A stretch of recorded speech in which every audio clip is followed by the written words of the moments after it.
নমস্কার বন্ধুরা, আজকে টপিক অফ ডিসকাশন হচ্ছে whether infertility is only a problem of females।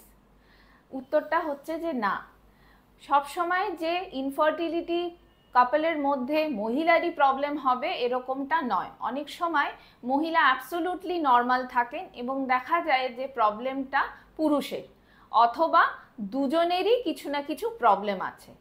আমরা দেখেছি স্ট্যাটিস্টিক্যালি ইনফার্টিলিটি কাপলের মধ্যে 40% মেলসদের কিছু না কিছু প্রবলেম আছে। মেল পার্টনারে যে প্রবলেমসগুলো হতে পারে সেগুলো হচ্ছে erectile dysfunction, low sperm count, low motility and defect in morphology.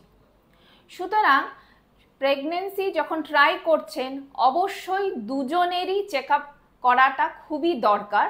কারণ অনেক সময় দেখা যায় যে মেল পার্টনার ভাবছে যে আমার তো কিছু হতেই পারে না, কিন্তু মাসের পর মাস, বছরের পর বছর তার ওয়াইফের ট্রিটমেন্ট বা তার ওয়াইফের ইনভেস্টিগেশনস হচ্ছে।